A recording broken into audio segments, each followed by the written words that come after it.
circular linked list. So three types of linked list లో మనం representation చూసాం, at the same time operations కూడా మనం చూసాం అన్నమాట. ఆపరేషన్స్ లో బేసిక్ ఆపరేషన్స్ ఏముంటాయి? బేసిక్ ఆపరేషన్స్ ఏముంటాయి? హలో, బేసిక్ ఆపరేషన్స్ చేయొచ్చు. ఏమేమి ఆపరేషన్స్ పర్ఫామ్ చేయొచ్చు? డిలీషన్ ఆపరేషన్ పర్ఫామ్ చేయొచ్చు. ఇంకా డిస్ప్లే ఫస్ట్ టైం మనం ఏం చేస్తాము? క్రియేట్ చేస్తాం అన్నమాట. క్రియేట్ చేసి డిస్ప్లే చేస్తాము. Then we go for insertion, deletion and ఏమంటాయి? Insertion, deletion, traversing. ట్రావర్సింగ్ ఎందుకు చేస్తాము? ట్రావర్సింగ్ అనేది ఎందుకు చేస్తాము ఒక లిస్ట్ లో? సో ఒక స్పెసిఫిక్ ఎలిమెంట్ ని ఇప్పుడు ట్రావెల్స్ చేస్తున్నారా? మీరు లిస్ట్ ని ఎలా ట్రావెల్స్ చేస్తున్నారు? మీరు ఇచ్చిన పీడిఎఫ్ లో పైకి వెళ్ళి మీ రోల్ నెంబర్ కొడితే అది ఎక్కడైతే హైలైట్ అవుతుందో అక్కడ మీ రోల్ నెంబర్స్ అక్కడ ఉంటాయి. సో అలా ఒక స్పెసిఫిక్ ఎలిమెంట్ ని ఐడెంటిఫై చేయడానికి ట్రావెల్స్ చేస్తాం అన్నమాట. అర్థమైందా? సో ఇప్పుడు మనం ఇదే చూసాము, సింగిల్ లింక్డ్ లిస్ట్ ఆపరేషన్స్ చూసాము. డబుల్ లింక్డ్ లిస్ట్ లో కూడా ఆపరేషన్స్ మనం చూసాం. డబుల్ లింక్డ్ లిస్ట్ లో ఆపరేషన్స్ లాస్ట్ క్లాస్ ఏం చూసాము? ఇన్సర్షన్స్ గురించి చూసాం. Insertion at beginning, insertion at ending and insertion at specified position.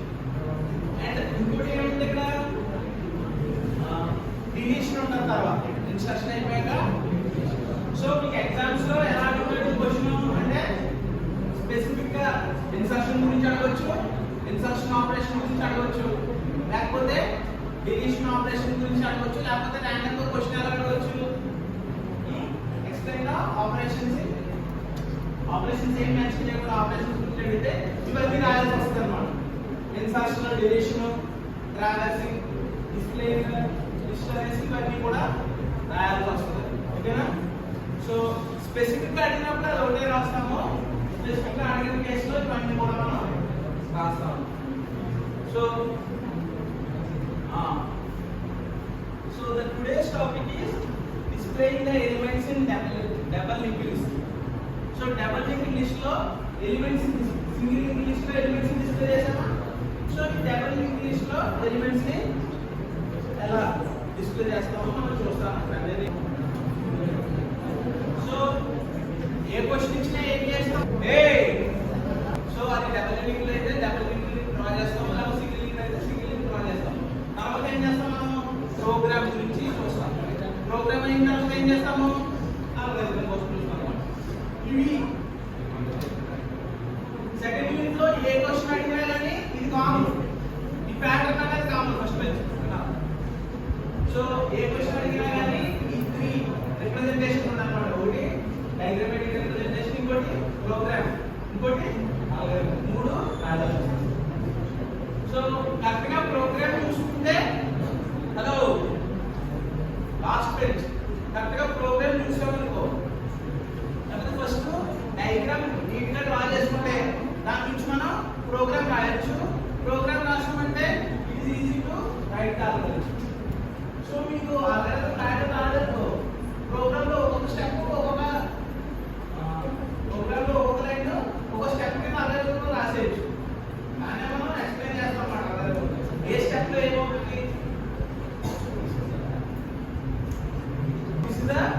Double linked list. Double linked list ఏముంటది? సింగిల్ లింక్డ్ లిస్ట్ కి డబుల్ లింక్డ్ లిస్ట్ డిఫరెన్స్ ఏంటి? What is the difference? So single linked list లో ఒకటే link ఉంటది.